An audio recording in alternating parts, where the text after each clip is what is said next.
Good evening, everyone. Today we are going to discuss about vowels. So before we start the presentation, let me introduce myself and my group members.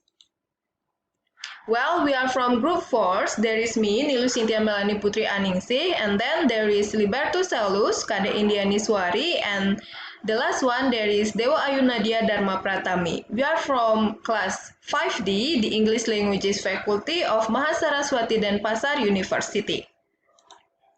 In this presentation, it will be divided into 4 parts. For the first part, it will be delivered by me, Sintya Melani, and I will cover about what are vowels, the difference between vowels and consonants, and the anatomy of vowels. For the second part, it will be delivered by Libertus Selus, and he will cover about the front-back dimension and dimension of vowels. For the third part, it will be delivered by Indiani Swari, and she will cover about lip positions, length, monophthongs, and diphthongs. For the last part, it will be delivered by Nadya Pratami, and she will cover about vowel classifications. Well, let's begin for the first part. What are vowels? In the English language, the letters A, E, I, O, and U are called vowels.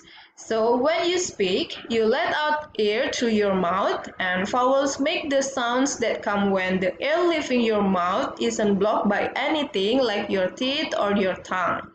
They are formed by moving your lip to different space. To different shapes. Next, it is necessary for us to have a closer look at the way in which vowels differ from consonants. Then we need to analyze vowels phonetically. It means according to, for the first one, tongue positions. It's about how high in the mouth is the tongue and which part of the tongue is the highest. And then for the second one, length. Are the vowels long or short? Rounding. Are the lips round or not? And for the last one, nasality. Is there free passage of air through the nose?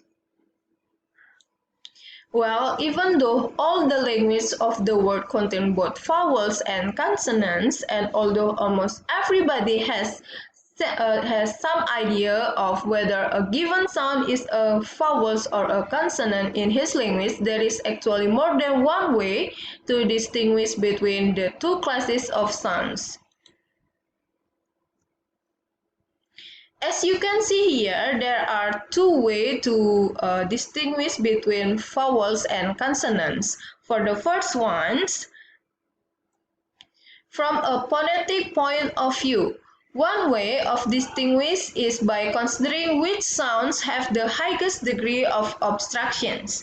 And the second, from phonological point of view, it is possible to distinguish between vowels and consonants by testing which sounds may be the nucleus and syllable, like the part of a syllable that cannot be left out.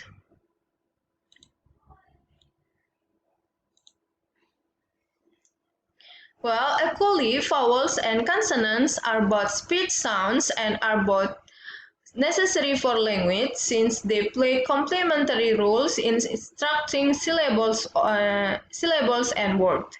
Both are formed by modification of a moving airstream carried out by the actions of the vocal folds and articulatory organs.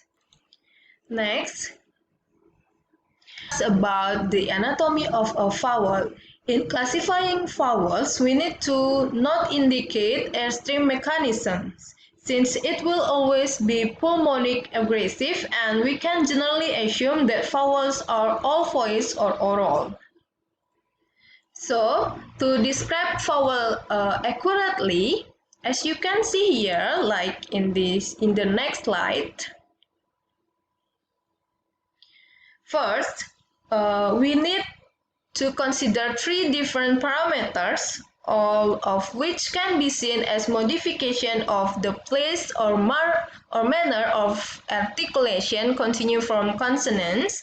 As we shall see, Thus are height, shortness, and rounding. Second, additionally, vowels may be long or short, monophthongs and or diphthongs.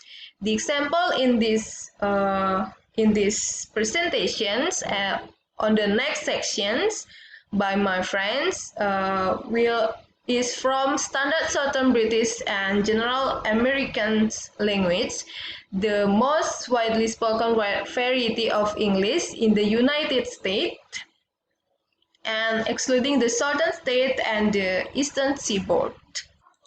In order to count the number of English vowel sounds, we need to know what counts as a vowels. Technically speaking, vowels are produced by releasing air from the lungs through the oral and or nasal cavity. From there, we typically modify the sounds with our vocal cords, mouth, and lips to produce distinct vowel sounds. Exactly how many vowels phoneme English has depends on which variety of the language we are talking about. In this presentation, we will use Standard Southern British English (SSBE) and General American English as our reference accents. Vowels in Standard Southern British English (SSBE) have 19 distinct vowels phoneme, as you can see in this table here. Well, for the next presentations for part 2 will be continued by my friend Selus. So thank you for your attention and see you next time. Bye-bye.